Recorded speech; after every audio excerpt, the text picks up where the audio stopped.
Bueno, vamos con la última conferencia de este 10º Congreso Más Allá, en un sitio tan emblemático, tan especial como es este precioso Teatro Romea, del que todos los murcianos nos sentimos muy orgullosos y que mantenemos tapizado en negro ese sillón para que no se le pegue fuego nunca. No voy a gastar ni un segundo en presentaros a Juanjo. A Juanjo yo creo que lo conocen aquí, lo conocen en cualquier lugar del mundo, yo creo que en cualquier lugar del universo. Lo que sí os puedo decir que en los años que lo conozco es mucho mejor persona que escritor, y eso es mucho decir, aunque él siempre dice que no, pero es una persona fantástica que ha hecho un esfuerzo muy generoso por estar hoy aquí, por estar en Murcia. Seguramente si no hubiese tenido este evento estaría todavía por ahí por América haciendo las giras que es las que debe de hacer para vender sus libros. Así que sí que os pido que le deis una gran ovación porque se lo merece. Y una cosa más, totalmente altruista, ¿eh? Juanjo Benítez. Muy bien.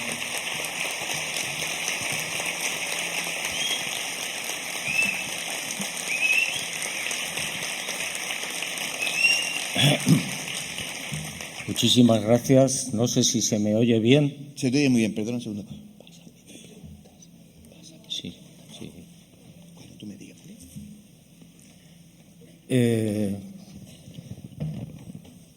En estos momentos haría 59 años que visité Murcia por primera vez.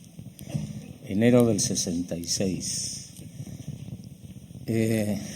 Yo recuerdo que entré con ciertas prevenciones, nunca había estado en Murcia, y 2 años y medio después salí de Murcia con lágrimas en los ojos. Fue mi primer periódico, la verdad, y fueron mis primeros y verdaderos amigos.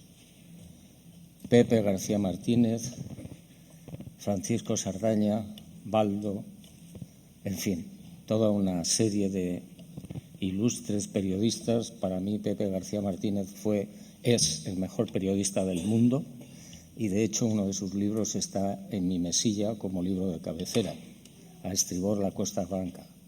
Bueno, vengo a exponerles uno de los que yo entiendo que es probablemente uno de los hallazgos de la arqueología más importante de los últimos tiempos. Por lo menos yo así lo creo. Cuando vean ustedes las imágenes, pues me dirán si tengo o no tengo razón. En el año 2018, prácticamente en el centro de México, en el estado de Michoacán, abriendo una carretera, los ingenieros empezaron a encontrar una serie de piedras grabadas, sepultadas en el terreno, y bueno, pues aquello les resultó tan fascinante a esta gente que empezaron a llevárselas a sus casas. No avisaron a nadie, se las llevaron incluso con helicópteros, y a partir de esos momentos empezaron a surgir en ese estado de Michoacán aproximadamente, yo he contabilizado unas 60.000 piedras grabadas, de todos los tamaños, de todas las formas que ustedes pueden imaginar. Hace unos 5 años, pues un poco más, haciendo una investigación en el corazón de México, en Michoacán, precisamente sobre un humanoide que habían encontrado en un pueblito mutilado, y que de repente pues a la gente de ese pueblo se lo llevó a la papelería del pueblo y lo exhibieron. Y pasó todo el pueblo por delante de ese humanoide de pequeño tamaño, de pequeña estatura, mutilado, solamente se le veía de cintura para arriba. Bueno, pues toda la gente hizo fotos, lo contemplaron hasta que se enteraron los militares, acudieron al pueblo y se llevaron los restos de este humanoide. Y yo haciendo esa investigación me encontré con estas piedras. Al principio, cuando yo fui a verlas, a una de las casas donde la gente que las extraía de esa zona, sobre todo del desierto, pues las tenían a la venta. Y bueno, recuerdo que me encontré con unas 200, 300 piedras grabadas de todos los tamaños, y yo al principio pensé que aquello era un fraude. ¿Y por qué digo esto? Porque son piedras de tal belleza, de tal la grabación es de tal espectacularidad, como ustedes verán ahora, que pensé que era una falsificación. Allí se ven seres no humanos con grandes cráneos, con ojos grandes, negros o verdes, con dedos con manos de 3 y 4 dedos, sin pulgares. Y al mismo tiempo, en esas lajas y en esas piedras grabadas, se ven naves, ovnis, tal y como hoy más o menos los conocemos, juntamente a estos seres no humanos y además con los nativos, haciendo diferentes ceremonias.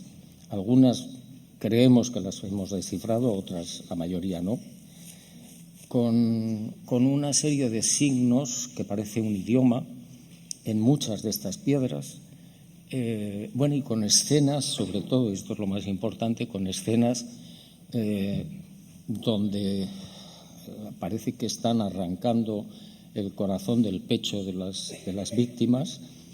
Bueno, ahora veremos algunas de estas imágenes. Repito, hay como 60.000 en todo el estado, en todo el país y fuera del país. Lamentablemente, como les digo, a partir de la aparición de las piedras al hacer esta carretera, pues la gente de toda esa zona han ido generalmente por las noches y han extraído muchas de estas esculturas y piedras grabadas, incluso esqueletos, y se los han llevado y los venden.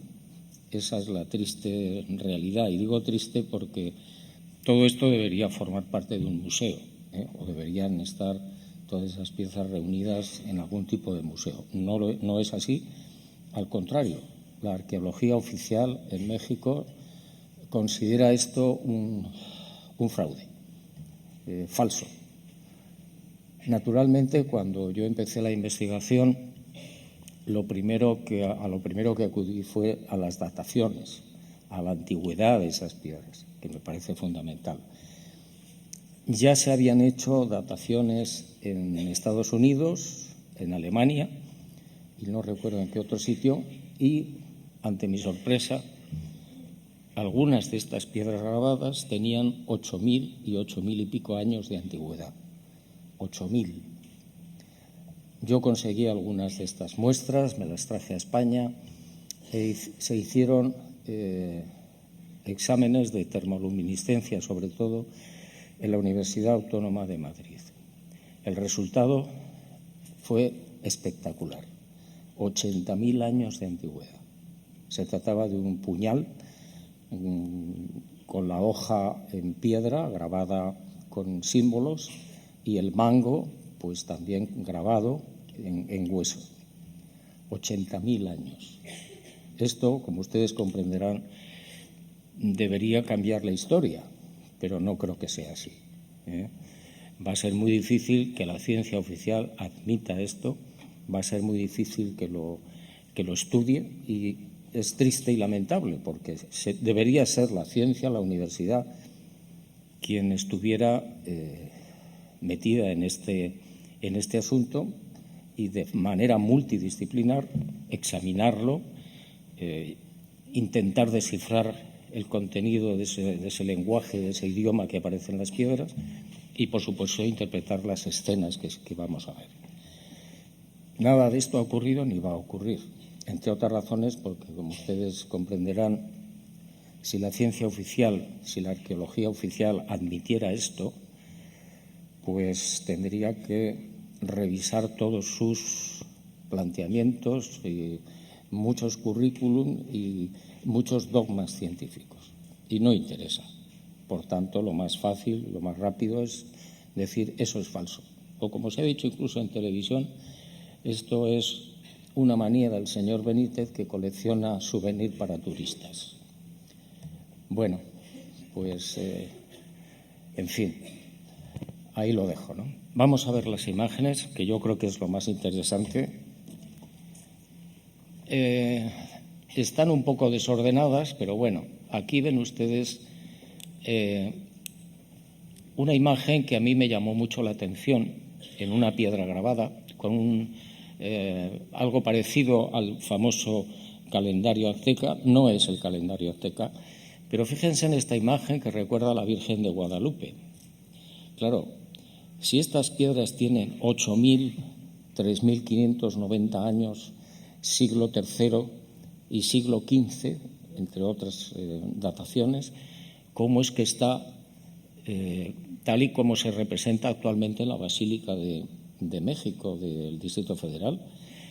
Pues a la única conclusión provisional a la que yo pude llegar, provisional, es que esta imagen, si esta grabación tiene 8.000 y pico años, esto es una profecía. Alguien ha grabado la imagen actual, o por lo menos la que se conoce actualmente en la Basílica de México, y le ha puesto el angelito a los pies, la luna, los rayos alrededor, etcétera. Que fíjense ustedes, cuando en 1531 se aparece esa niña, nunca el indio Juan Diego habló de una virgen, habló de una niña muy bonita que se le presentó en el camino. Bueno, la historia es básicamente que le quiere que se haga un santuario en esa zona y que se lo diga al obispo, a Fray Juan de Zumárraga. Juan Diego lo hace, no le creen, le piden una prueba y Juan Diego, en una segunda y en una tercera visión de esta niña bonita, le lleva unas rosas de Castilla, que en diciembre, cuando se producen las apariciones, con el frío que hace en esa zona, pues no es habitual que haya rosas.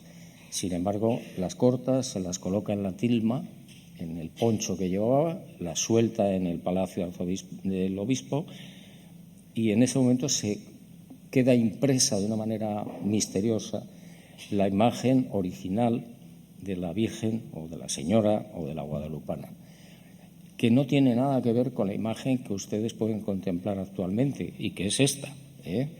¿Por qué? Pues porque la Iglesia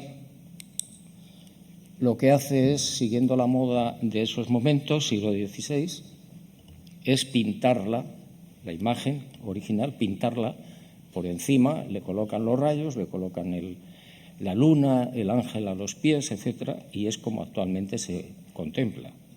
Si esto tiene 8.000 años, repito, nos están diciendo, como en una profecía, qué es lo que va a pasar. Yo no he encontrado otra posible explicación. Bueno, vamos a ver otra. Aquí ven ustedes ya incluso una estatua, de las muchas que hay, de un hombre con 4 dedos en las manos, los ojos, como ven, alargados, con el cráneo enorme. Esto se repite constantemente en las estatuas y en las piedras. Otra de las cosas que a mí me llamó muchísimo la atención es que cuando se examinan estas imágenes no hay señales de herramientas. Ustedes saben que cualquier escultor que trabaja en madera o en piedra o en lo que sea siempre comete errores y el cincel generalmente puede dejar una rayadura o muchísimas rayaduras. En estas imágenes, en estas piedras, no hay ni una sola rayadura, con lo cual uno se plantea, ¿cómo se ha hecho esto? Pues solo hay 2 posibilidades, una con un tipo láser o con una estampación desconocida para nosotros. Bien, vamos a ver otra.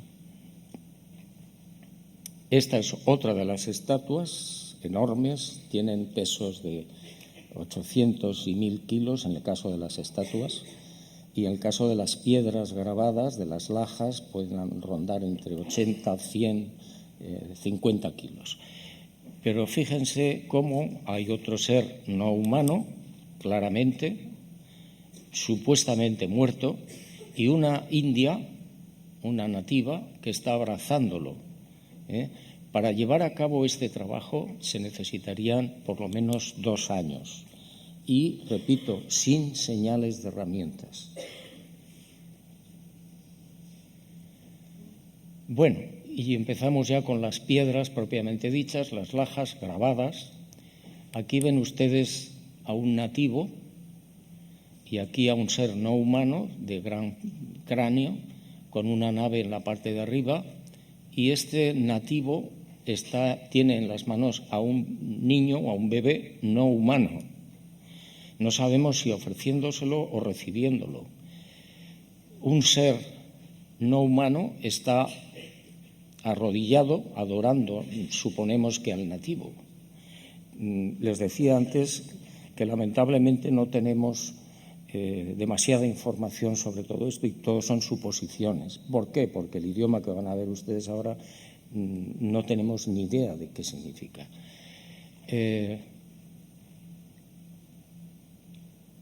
Aquí tienen ustedes otro ser no humano, en este caso con escafandra, portando a un bebé tampoco humano.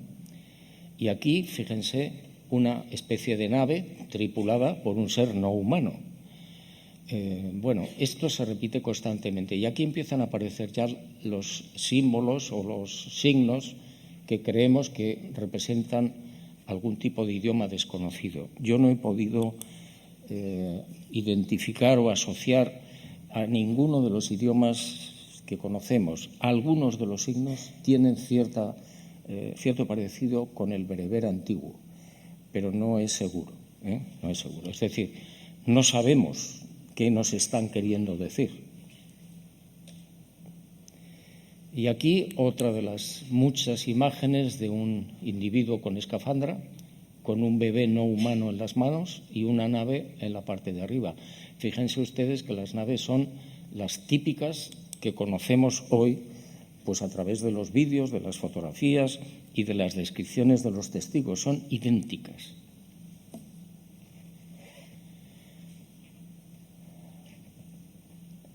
Bueno, les he traído también una serie de dibujos sacados, extraídos de las grabaciones de las piedras, que se ve mejor que en la propia piedra.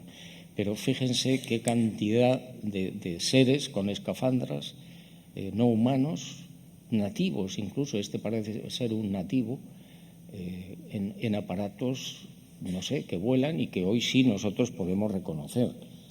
Pero es que esto tiene 8.000 años. Esto lo mismo, aquí tienen uno con escafandra, otro también. Un nativo probablemente, no sabemos qué quiere decir, uno con escafandra, con una extraña esfera en la mano. Yo calculo que de este tipo de piedras grabadas con astronautas o con seres que vuelan en estos aparatos puede haber alrededor de 1 millar. Los rusos, que fueron los primeros que entraron a investigar esto en Michoacán, se llevaron muchas de las piezas, muchas, y están actualmente en Moscú. Más imágenes desconocidas, alguien con un bebé en las manos, pues vuela, una nave de la que sale un ser no humano, un nativo que parece hablar con este ser y otro nativo que está extrayendo, fíjense, el corazón del pecho de un no humano. Antes de que se me olvide, siempre hemos creído que los aztecas, los toltecas, etcétera, eran los inventores de la ceremonia de extraer el corazón del pecho de los esclavos o de los prisioneros o de las víctimas. Pues no, hay un códice mexicano muy antiguo donde se habla de que el dios que condujo a los aztecas desde la zona sur, probablemente Estados Unidos, al actual México, fue el que enseñó esta técnica tan sangrienta de extraer el corazón del pecho de las víctimas, de los esclavos o de los prisioneros de guerra. Y les enseñó cómo hacerlo y cómo ofrecer ese corazón todavía latiendo al sol o a él mismo, Huitzilopochtli, el dios que también es llamado como la serpiente emplumada. Es decir, el inventor de extraer el corazón del pecho de la gente no son los nativos, sino en su origen fue precisamente un ser no humano, repito, Huitzilopochtli. Después lo adoptaron también los nativos, los aztecas, los toltecas, etcétera, lo adoptaron como algo propio y fue rechazado y algo repugnante para los conquistadores, por ejemplo, pero no fue así. El que inventó esto fue precisamente un ser no humano. Aquí hay otra de las cosas que abundan, que son las hachas, los bastones, los puñales, con imágenes pues, que son elocuentes, es decir, un ser no humano, una nave en la parte de arriba de la que sale un haz de luz, pero desconocemos su significado. En muchos de estas hachas y bastones, etcétera, y espadas y lanzas aparece el planeta Saturno constantemente. Y claro, inmediatamente nos preguntamos, bueno, pero ¿qué conocimientos tenían estos indígenas hace tantos miles de años del planeta Saturno? Ninguno, o muy poco, o simplemente verlos a simple vista, cosa que es muy difícil. Y esto me lleva inmediatamente a otra reflexión. ¿Por qué los mayas, por qué los aztecas tenían conocimiento del tiempo que necesita la Tierra en su movimiento de traslación? 365,2 para los aztecas, y incluso los mayas conocían el tiempo de traslación de Venus, 580 días. Pues sencillamente, dado que no tenían instrumentos ni telescopios ni nada, porque estos seres se lo comunicaron. Estos seres fueron los que les hicieron partícipes de todos estos conocimientos y muchísimos más que probablemente se han perdido. Aquí tienen otra muestra de los muchos objetos que aparecen en las piedras grabadas, incluso con un ser que parece subir o bajar en un haz de luz, algo muy frecuente hoy en las investigaciones que hacemos del fenómeno OVNI. Seres tripulantes bajan o suben a través de un ascensor de luz. Otra de las tallas, una escultura también preciosa, dificilísimo de trabajar, de 1,5 metros, con 100 kilos de peso. Ahí se ve a un ser no humano, no sabemos si muerto, en manos de un nativo, de un indígena. Otra de los temas muy frecuentes entre estas 60.000 piedras que se dice pronto, lo que llamamos urnas funerarias, o que suponemos que son urnas funerarias. En este caso, fíjense en forma de escalera con una pirámide, una nave en la parte de arriba y seres no humanos en la parte de abajo, como controlando o vigilando esta subida a la pirámide. El interior de una de estas urnas, con seres no humanos alrededor, y 2 seres que tampoco son humanos y que parecen pilotar lo que parece un ovni o una nave, pero que la gente que lo ha visto considera que podría ser una urna funeraria.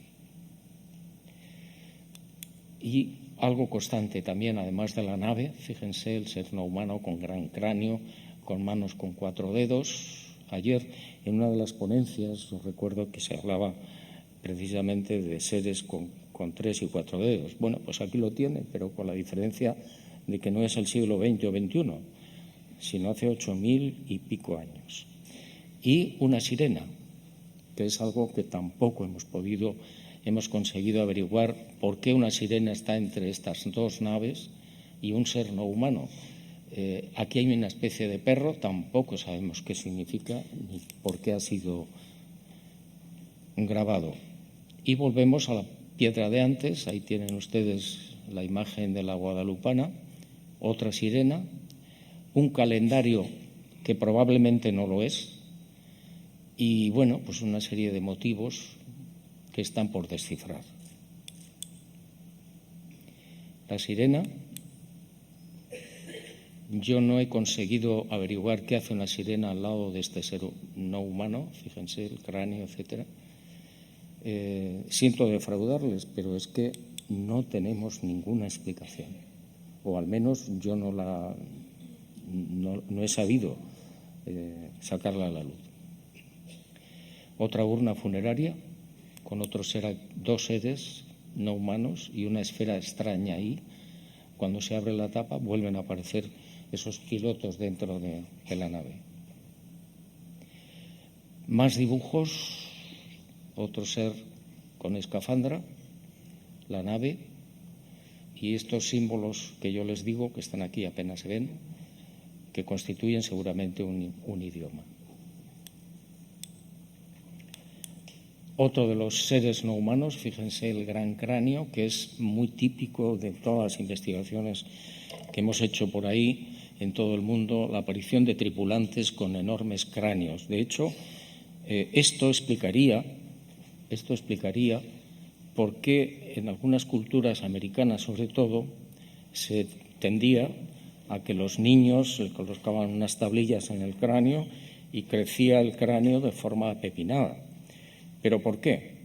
Pues seguramente porque habían visto a estos seres en diferentes ocasiones, en lugares, y como los consideraban dioses o príncipes o seres superiores, lo lógico es que aquellos que querían parecerse a ellos tuvieran el mismo aspecto. Por eso, seguramente, colocaban las tablillas en el cráneo del recién nacido. Y luego, pues, está ofreciendo o recibiendo algo de un nativo, no sabemos qué, una nave arriba, otra nave aquí, y ahí nos quedamos, que cada uno pues saque las conclusiones que quiera. Y el planeta Saturno que les comentaba, grabado en una de las hachas, no sabemos si esto quiere decir que procedían de esa zona o qué, no lo sabemos. Bueno, ahí está el Centro Nacional de Aceleradores en Sevilla, donde llevamos a cabo algunas de las dataciones. Y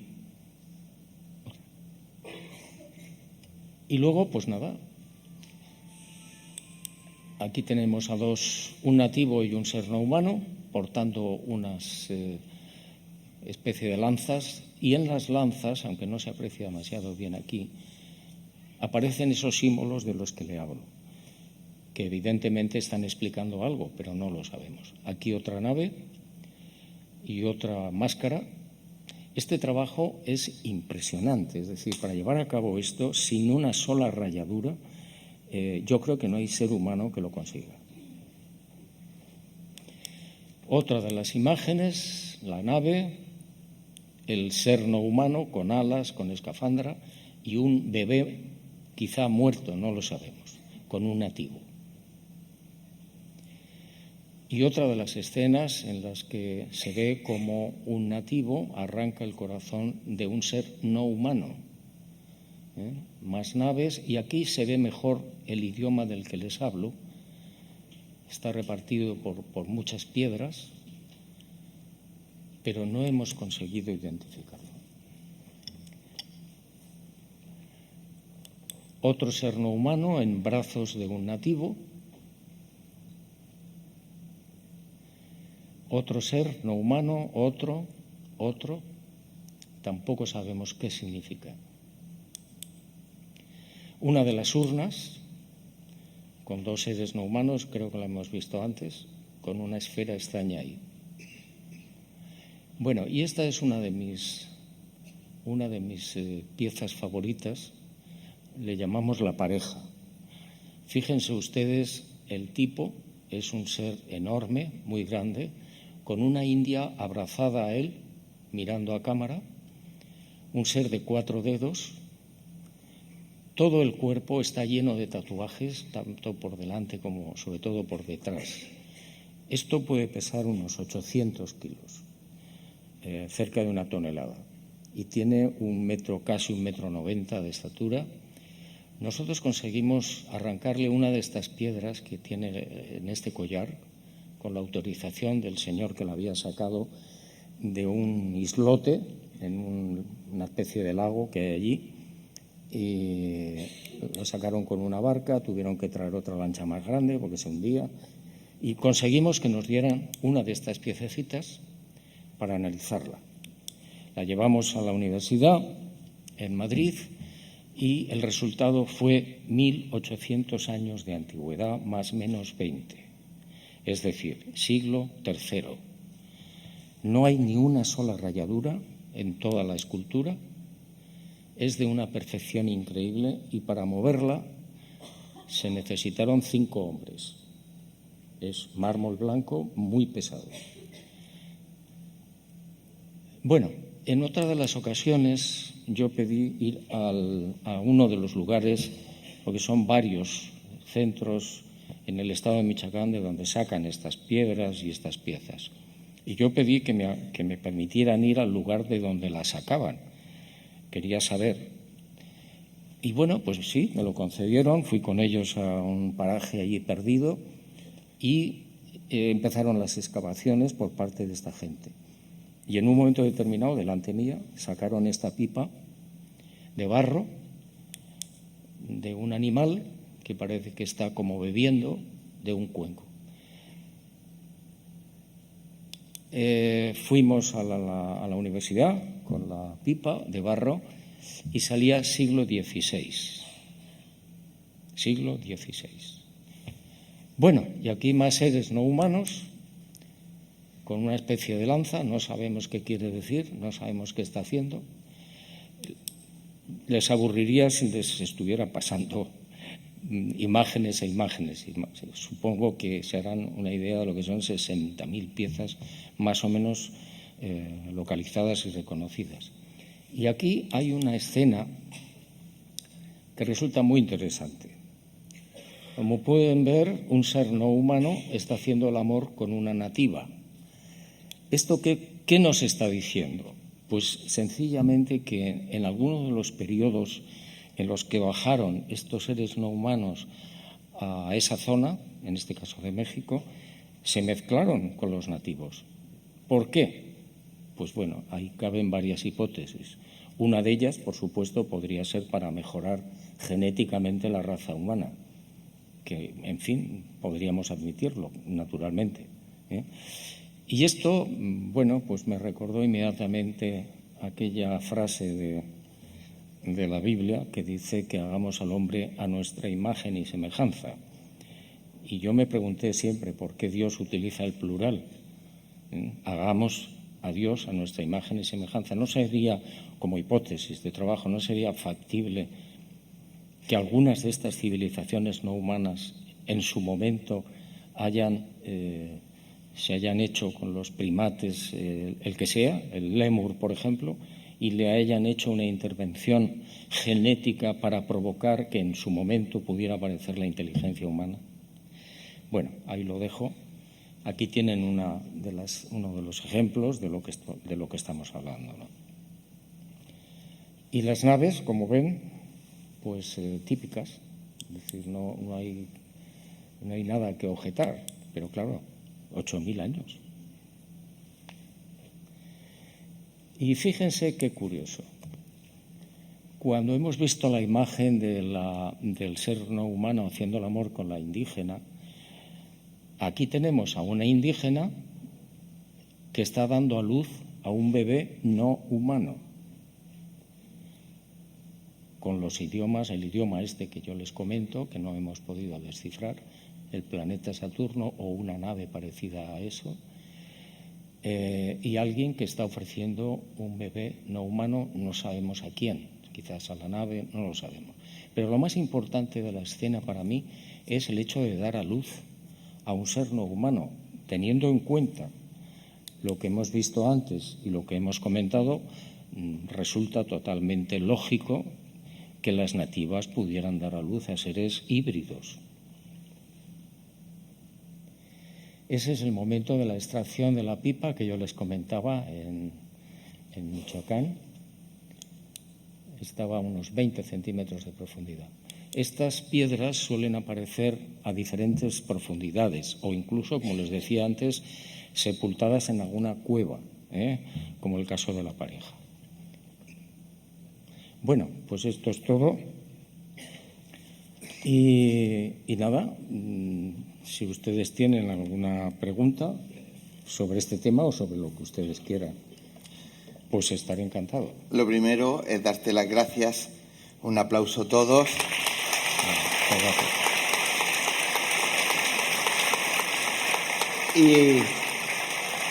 Y ahora tienes que someterte. A ver, ¿qué preguntas? Ser buenos, ¿eh? El que quiera preguntar, que levante la mano, que nuestros compañeros acercarán el micro. Y Juanjo seguramente, si lo que es conveniente, os contestará. Contesta Bueno, todo, lo que pasa que luego... Una cosa que no les he comentado, Ajá. pero bueno, luego si hay ocasión, para que ustedes vean una parte de estas piedras de las que yo les estaba hablando y han visto las imágenes. Es la empuñadura de un puñal, falta la hoja, se ha roto, no hay otra. Pero fíjense, este puñal, con esas imágenes de seres no humanos, no sabemos qué hacen, tiene 80.000 años, según la termoluminiscencia. 80.000 años. Claro, a mí me da mucha pena que la arqueología oficial no se interese por esto, donde ya no estamos hablando de suposiciones o de teorías más o menos absurdas, no, estamos hablando de análisis hechos por un laboratorio de la Universidad Autónoma que dice, esto es muy antiguo. Bueno, vamos a las preguntas. Levantad la mano, quien quiera preguntar, y nuestros compañeros se van a ir acercando, ¿vale? Aquí, Juanjo, a tu izquierda. Allí. ¿No se te oye? Hola, ahora sí. Buenos días, gracias por la conferencia y por los buenos ratos que se han pasado por su vida. Quería hacerte una pregunta y que ahora está un poco de actualidad, el tema del famoso meteorito que puede ser que choque con la Tierra. ¿Qué nos podrías decir?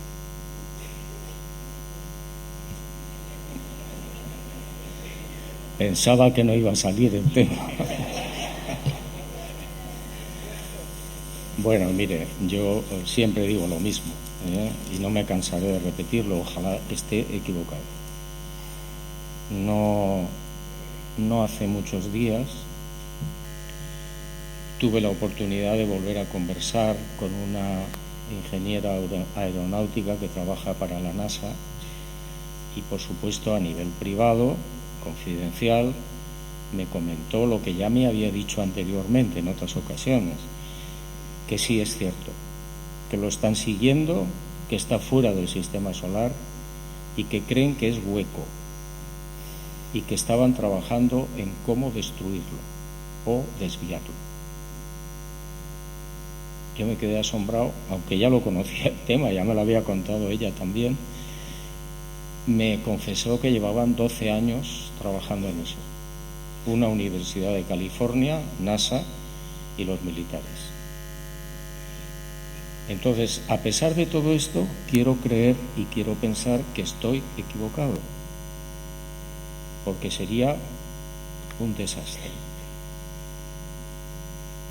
Así que, por si acaso, vivan ustedes al día. Y si por si acaso pidan una hipoteca muy grande en enero del 27.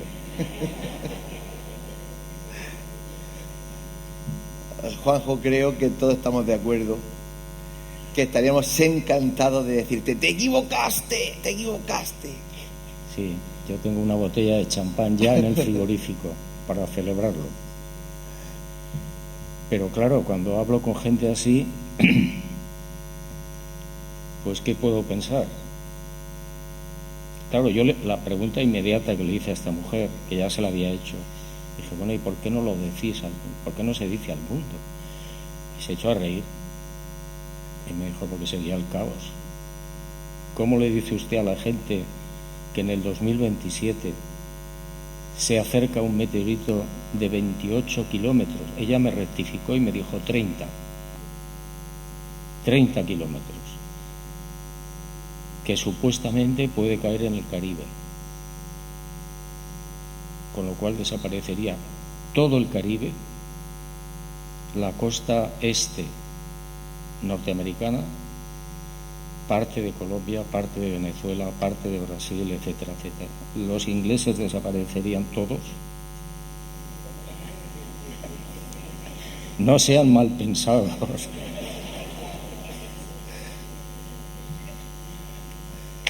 En fin, unos 1.200, creo recordar, unos 1.200 millones de muertos en 48 horas. Sin luz, sin electricidad, con el gran apagón de verdad, sin combustibles, sin posibilidad a medio plazo de tener comida, sin agricultura, sin ganadería y con oscuridad de 9 años, como consecuencia de las erupciones volcánicas. Entonces comprenderán ustedes por qué digo siempre ojalá esté equivocado, porque sería un desastre. ¿Más preguntas? Mientras llega el micro, Juanjo, y a los de Murcia, ¿cómo nos pilla eso? ¿Cómo? A los de Murcia, ¿cómo nos pilla eso? Porque estamos metidos aquí en este rincón del Mediterráneo y todo eso va en el Atlántico. Según me comentaban, las olas provocadas por el tsunami del impacto de esta inmensa roca serían olas de 1.000 metros, con lo cual yo en Huelva estoy absolutamente perdido. Y en Murcia, pues no sé si os llegará algo. Pues es que como estamos a este lado... No, yo creo que aquí no. Pues vente con nosotros. Otra pregunta. ¿Quién tiene el micro? Buenas, aquí. Hola, buenos días. Juan José, disculpa, por aquí. Estamos. Tu derecha, tu derecha. Primero, darte las gracias, porque gracias a ti y a tu libro 100.000 kilómetros tras los ovnis me apasiona todo el tema del misterio. Y viendo toda tu trayectoria en el mundo de los ovnis, los casos que has tenido, todo, ¿cuál ha sido el que más te ha impresionado a ti como persona? De todos los casos ovnis que has investigado. Gracias. Es muy difícil. Llevo 53 años en la investigación, diariamente casi. He visto, he oído, me han contado miles de casos. Bueno, quizás el último o el penúltimo que estoy investigando me parece especialmente interesante, ¿eh? No es tan espectacular, pero sí muy interesante. Hace unos 5 años en Bolivia se produjo un gran incendio y me contaba el protagonista, un médico joven, le había tocado en una caseta pues el turno de estar por la noche por si había algún problema o algún herido o alguna cosa, y salió a fumar un cigarrillo a las 10:15, 10:30 de la noche y vio venir por un camino a un individuo muy alto. Traía una especie de traje de neopreno y le pidió ayuda en español. Él pensó que era un gringo.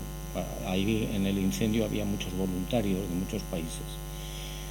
Y el hombre, pues por simplificarles un poco la situación, entró con el médico a la caseta, se sentó y se quitó parte del traje de neopreno, el brazo izquierdo, y entonces vio que tenía una herida que llaman en esquina, sangrando mucho. Entonces, bueno, pues él preguntó y le dijo que le había atacado una cría de puma. Bueno, lo curó, le cosió 40 minutos, impregnó una serie de gasas en la sangre y cuando ya se marchaba le dijo: no te asustes por lo que vas a ver. Salieron fuera de la caseta y a muy poca distancia sobre los árboles había una nave enorme, como un autobús, con sus ventanillas. Y por el suelo había dos seres, como tipo robot, que se movían pequeños por el suelo. Ya el hombre se quedó muy asustado, como ustedes comprenderán, y entonces el tipo este se volvió, le dio las gracias, le dijo: gracias, Paul. Y el médico entró en la caseta desconcertado y se dio cuenta que se había quedado con las gasas, con la sangre. Cuando nosotros acudimos a Bolivia para hablar con él, fuimos al lugar, al sitio, etcétera, yo me traje la sangre y está en varios laboratorios. Tengo noticias de uno, el primero que nos ha contestado, en la Universidad de Santiago. Es un ser femenino, no era un hombre, aunque él comentaba, nos decía que era muy guapo, con unas facciones más femeninas que masculinas, pero bueno. Segundo, no pertenece a ninguna raza humana, ni a ningún animal conocido. La sangre no pertenece a ninguna raza humana. Hay un elemento dentro de lo que es el estudio genético que se llama el 18 y 18.1, que es incompatible con la vida humana. Entonces, estamos intentando que los otros laboratorios en París, Boston y Brasil nos pasen la información para confirmar esto. Imagínense, sería la primera prueba física no oficial que tenemos sobre la identidad de estos seres, o por lo menos la naturaleza de estos seres.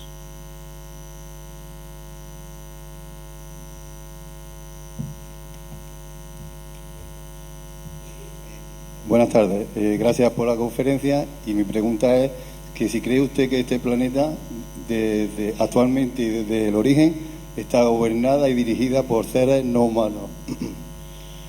Pues mire, esa es una gran pregunta. Nos lo hemos planteado muchísimas veces. ¿Por qué?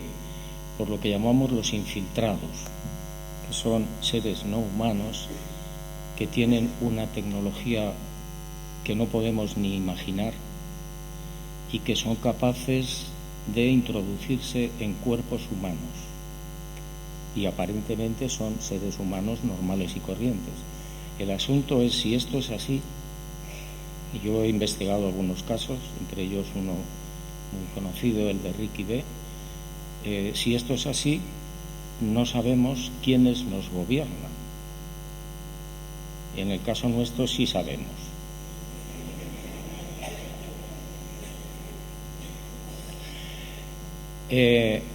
A lo largo de la historia, imagínense ustedes si alguien tiene acceso a ser un rey o un emperador y resulta que no es un ser humano. Pues claro, imagínense. Pero bueno, yo creo que sí, que hay posibilidad de que a lo largo de la historia hayamos sido manejados, y de hecho hay testimonios. Las grandes religiones monoteístas son una manera de controlar, por lo menos mental y espiritualmente, a mucha gente. Y esas religiones monoteístas, que sepamos, tienen un origen no humano. Los carros de fuego y las nubes de humo y de luz que aparecen en el Antiguo Testamento, por ejemplo, hoy sabemos qué podría ser. Un carro de fuego es un disco, como los que han visto ustedes ahí, capaz de volar y capaz de hacer lo que sea, y además muy luminoso, como si fuera fuego. Bueno, pues evidentemente Yahvé no era Dios. ¿Quiénes eran? Pues no lo sabemos, pero lo sospechamos. El equipo que se hizo con el nombre de Yahvé no era Dios, y lo digo con todas las consecuencias. He estudiado el tema a fondo, y conmigo otras muchas personas, y yo entiendo que Dios, el Padre Azul, es todo lo contrario. Yahvé asesinó, y eso sí lo he contado yo en la Biblia, a 1 millón de personas, niños, mujeres, animales, ancianos, le daba igual. Y le concedió al pueblo judío, que no eran judíos todavía, unas tierras que tenían 30 legítimos propietarios, 30 etnias, y se las entregó. Y si tú te resistías, te pasaban a cuchillo.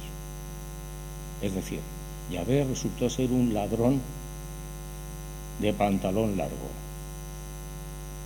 Y esto ya nos lleva necesariamente a algo que supongo que están ustedes pensando. El pueblo judío no es el legítimo propietario de esa tierra. El pueblo judío, el Estado judío, es un fraude. Y ya sé que esto no sirve para nada, pero yo les invito a que lean un libro que se llama Las guerras de Yahvé, donde se explica el origen de todo este fenómeno, que es muy importante saber que los individuos que fueron sacados de Egipto por Moisés y su gente no eran judíos. La identidad o el aura judía aparece con el paso del tiempo en ese peregrinaje que hacen por el desierto. Quienes salen de las tierras de Gosén al este del delta eran lo que llamaban los chasu, que eran una mezcla de nómadas, pastores, bandoleros, bueno, gente de mal vivir que se instalan finalmente en esa zona del delta y se dedican a construir ciudades para los egipcios, pero tampoco eran esclavos. Estaban muy maltratados y al final, bueno, pues Moisés los saca de allí, pero no eran judíos. Fíjense ustedes qué terrible error. Estamos considerando al pueblo judío como un pueblo elegido cuando realmente no eran judíos. El nombre de Israel se lo da a uno de los ancestros cuando lucha con un ángel o con no se sabe con quién en un río y le dice que como lo había vencido, a partir de ahora te llamarás Israel. Bueno, Abraham, fíjense ustedes, Abraham no era judío, era del actual Irak, era de Irak. Lo que pasa es que emigró porque alguien se le presentó, se le apareció y le dijo tú para allá, y allí se le volvió a aparecer y siguió hacia el sur, etcétera. Bueno, es una historia muy compleja, pero que básicamente yo creo que es por ahí. Es decir, nos estamos enfrentando a una situación terrible como la de Gaza, con 60.000 muertos, que no tiene solución, porque es un problema religioso. Bueno, me he perdido.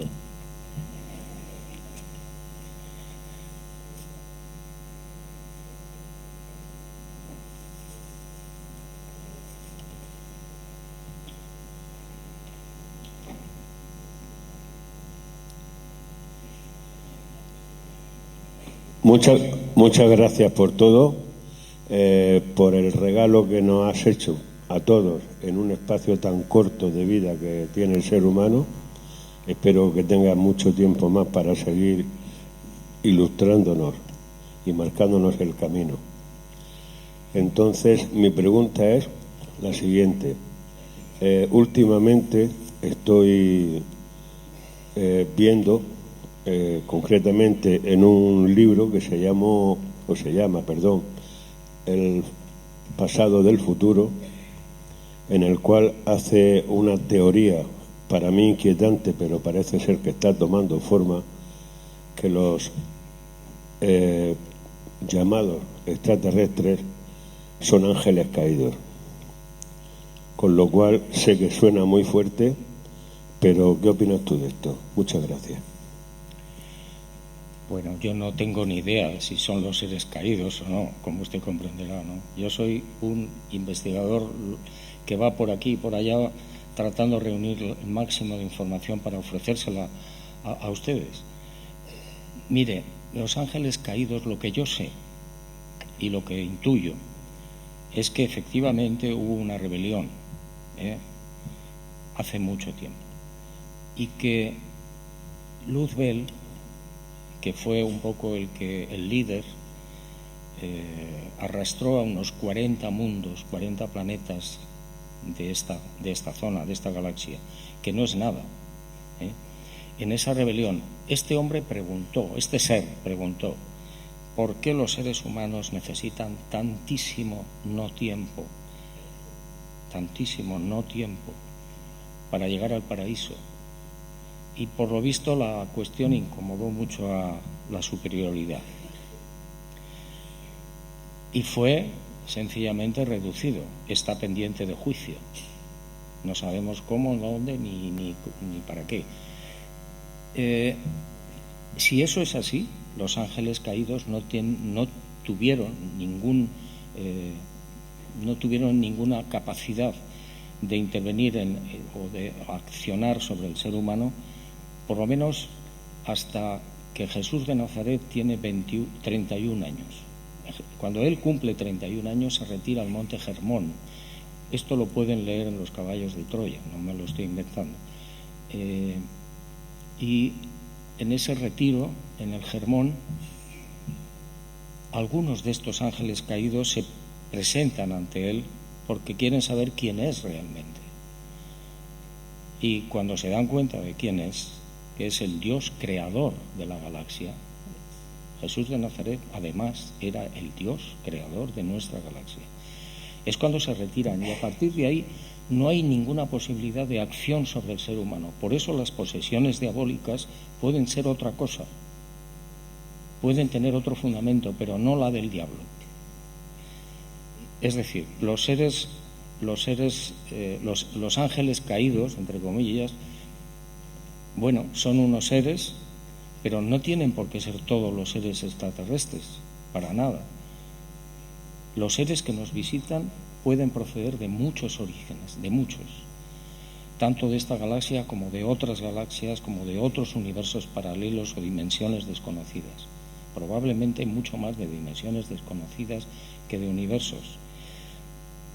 Y tienen funciones muy diferentes, muy distintas. La mayor parte, por lo que les vemos hacer, son exploradores, son científicos, son gente que está viendo cómo está esto y cómo va esto. Y yo ahora tengo una teoría que avanza cada vez más en mi mente. Una parte de esos seres, no sé si todos, una parte por lo menos, tienen muchísimo que ver con la muerte. Son los seres encargados de custodiar a las personas que han fallecido, al menos al principio. Son los seres responsables de la recogida de almas. Cuando hay, por ejemplo, grandes catástrofes, horas antes se les ve en el lugar, esas naves se ven en esos lugares como si supieran, no, que saben lo que va a pasar. Y la cuestión es, y es solo una teoría, ¿serían recogedores de las almas de las personas que van a fallecer ahí? Es decir, yo me estoy encontrando con una serie de casos que me inclinan a pensar que una parte de esos seres, no creo que todos, una parte, son los responsables del más allá, del después de la muerte. Y esto nos lleva muy lejos.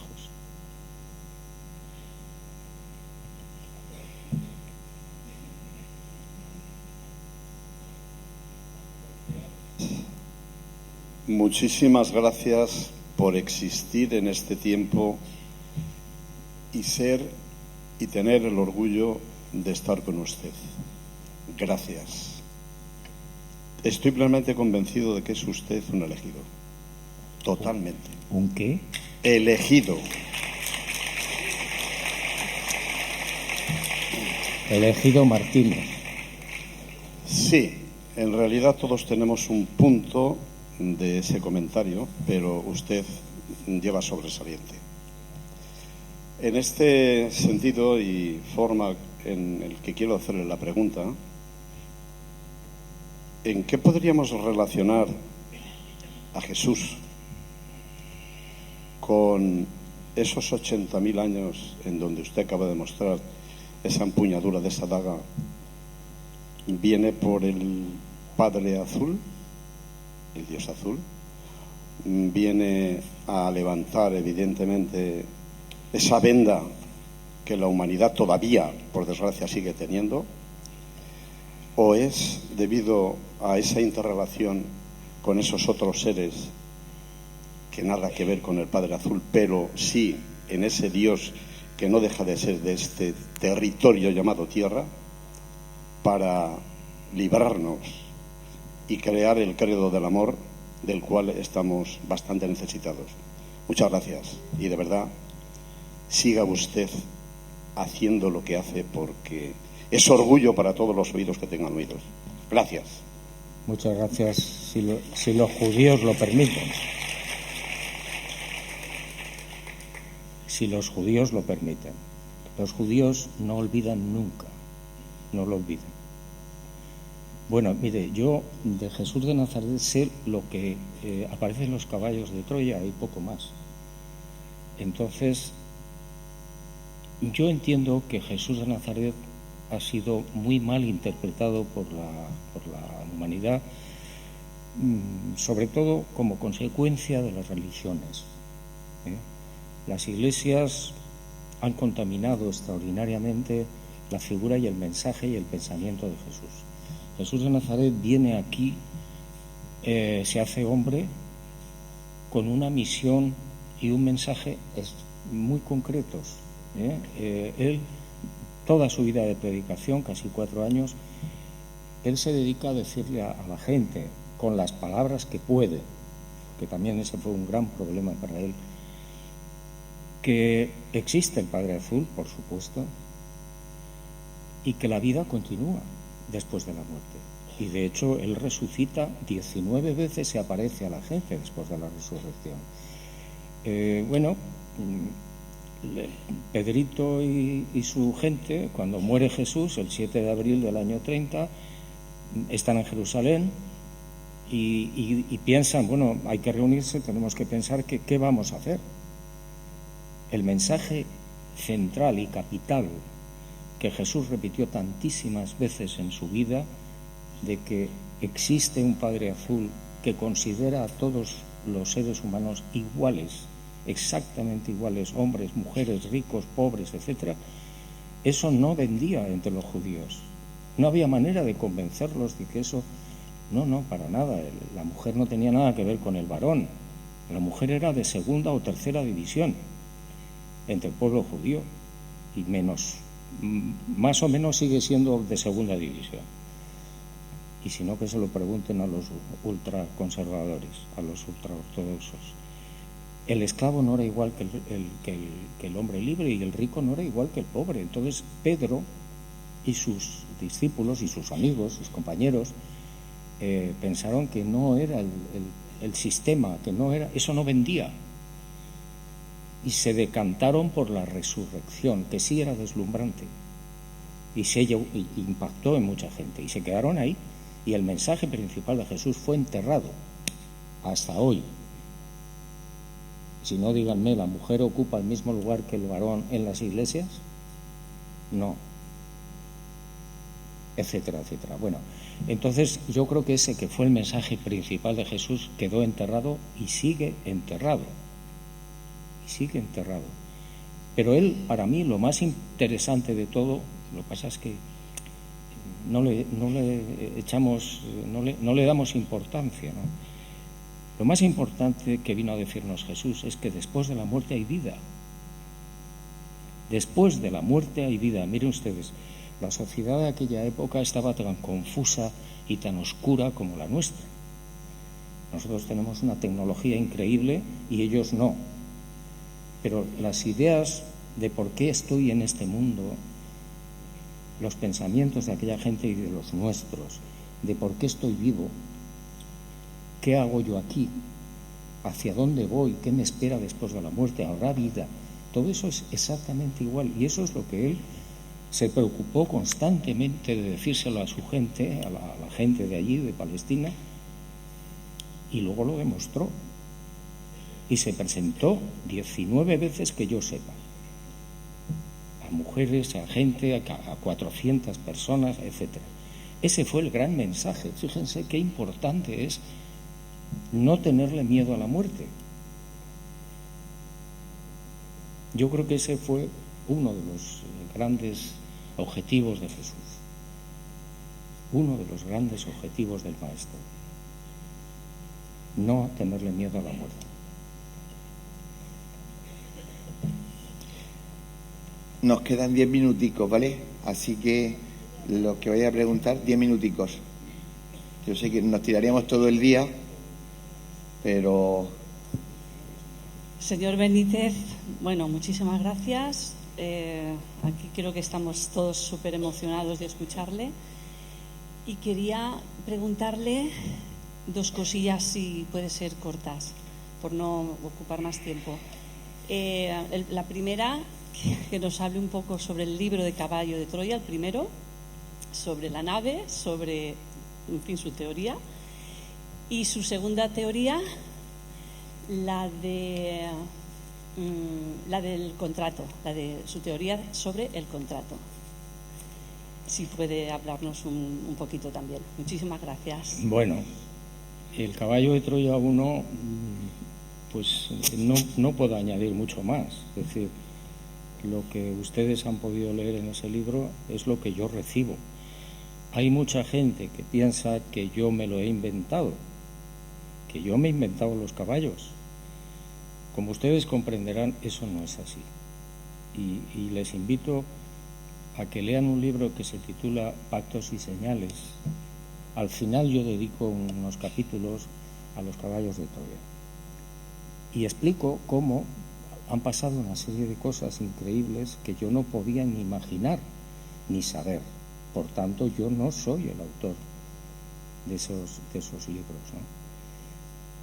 Yo creo que el Caballo 1 a mí no es el que más me gusta. Yo creo que es el más duro. El que más me gusta es el 9. ¿Por qué? Porque aparece un Jesús de Nazaret pleno, fantástico, humano, increíble, y el mensaje está clarísimo. Y les voy a decir que falta un libro, que no es un Caballo de Troya, que es Rayo Negro, que está escrito. Pero bueno, por una serie de razones, el tema editorial pues no ha salido.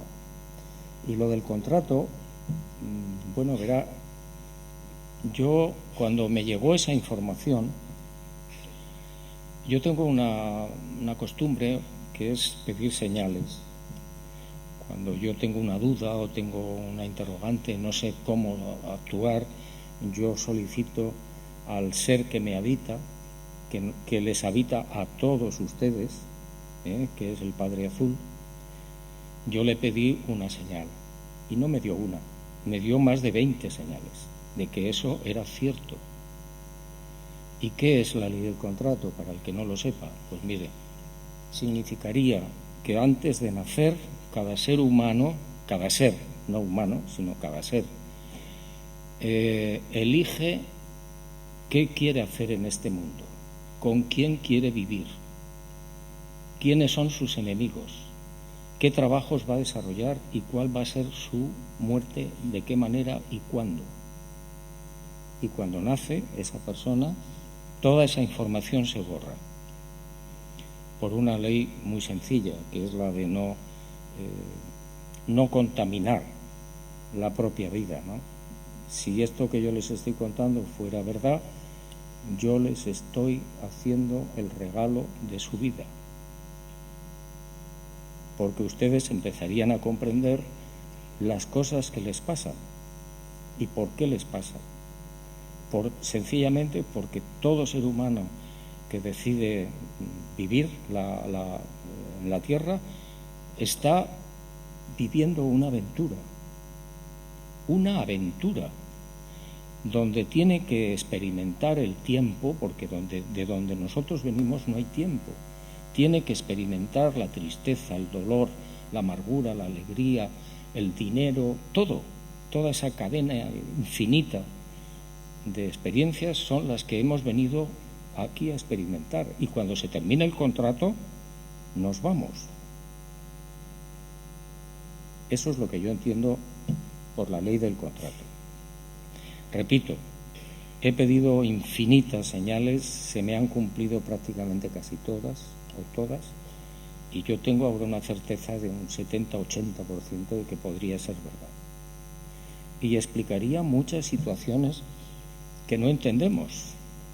Yo antes veía a un señor tirado en la calle pidiendo limosna y no entendía, se me revolvía el estómago. Y ahora sí, medio lo entiendo.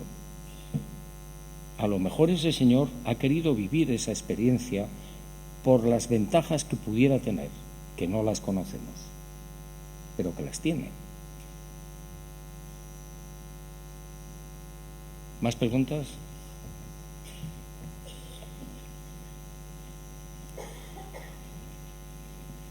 Buenas, soy Vicente de Valencia. Muchas gracias por estar aquí con todos y compartir toda esta gran experiencia y todo. Bueno, mi pregunta es que, según dicen, el Homo sapiens, bueno, ahora no podemos decir ahora, tenemos que decir el Homo sapiens y la mujer sapiens, está en la Tierra desde hace unos 160.000 años. Entonces, a ver qué opinaba usted. Pero antes quiero hacer una puntualización, que primero no tenemos que temer por el meteorito, porque todos sabemos que el mundo material surge del campo cuántico o matriz divina o como queramos llamarle.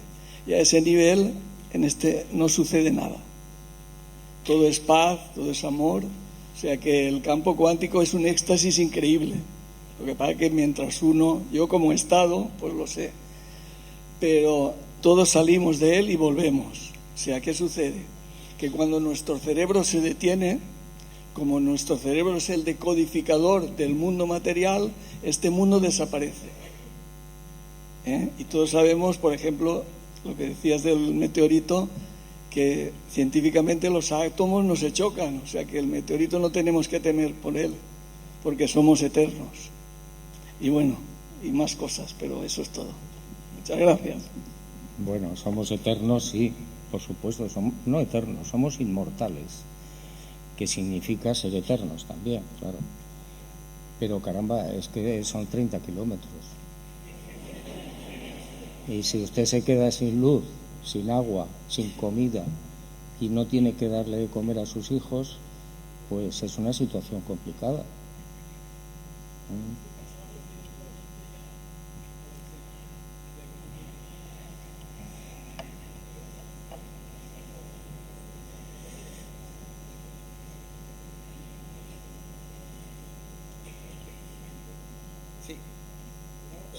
Sí. ¿Le parece a usted bien que lo dejemos aquí? Muy bien, perfecto. Muchísimas gracias a todos. Juanjo Benítez.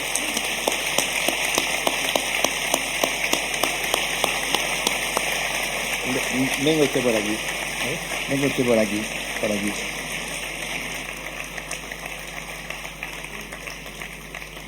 Quizá no eres muy consciente, pero en este atril, tu gran amigo Pepe Martínez ha estado muchas veces. Así que esto también que valga como recuerdo para ese gran periodista del que tú tanta devoción tienes y durante tanto tiempo en tu vida hablas de él. Sí, ha sido un gran personaje de Murcia. Yo creo que ha sido uno de los mejores. Decía que creo que Pepe García Martínez, alias El Gordo, pues ha sido con total y absoluta seguridad uno de los mejores periodistas españoles y seguramente de Europa. Yo nunca había visto a un ser humano de tanta calidad escribir tan rápido y tan bien. Aprendí, no se pueden ustedes imaginar de qué manera. Aprendí muchísimo de él y del resto de los compañeros de La Verdad de Murcia. Antonio Prieto, en fin, El Baldo, con sus dibujos, en fin, Paco Sardaña, en fin, es que me enseñaron absolutamente todo y me fui llorando de Murcia. ¿Por qué tenías que irte? Porque si no, a lo mejor no hubieses hecho todo lo que has hecho y hubieses ayudado a tanta gente como te dicen que has ayudado. Yo me hubiera gustado casarme con una murciana. Hombre,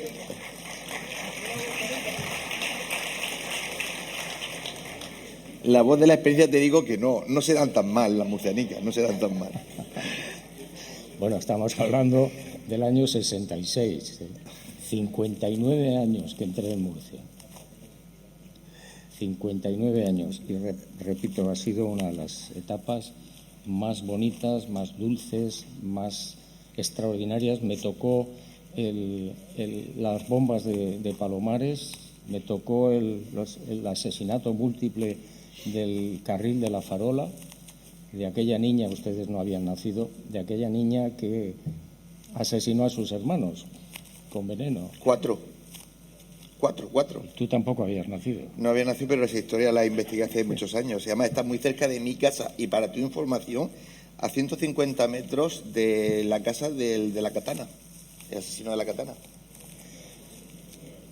Fue la primera vez que yo hice, la segunda vez que empecé a hacer reportajes, entrevistas, a escribir un poco. Pero a mí lo que me gustaba en la verdad era diseñar las páginas. Entonces se llamaba confeccionador. Y me dedicaba hasta las 6 de la mañana, hasta el cierre del periódico, a ajustar el periódico, a programar y diseñar las páginas. Y recuerdo que nos íbamos a desayunar toda la gente de talleres y terminaba en la Huertanica pues a las 8 de la mañana. Y a las 10 estaba otra vez en el periódico. Lo dejamos aquí, de verdad. Un aplauso para él. Os voy a pedir una cosa. Ahora no me lo paréis aquí. Si queréis que os firme libros, dejadlo que llegue, que se siente y os firma. Si lo paráis aquí, no va a firmar porque tenemos horas para irnos de aquí. Así que estos 20-25 minuticos que quedan, aprovechadlos para que os firmen los libros, ¿vale?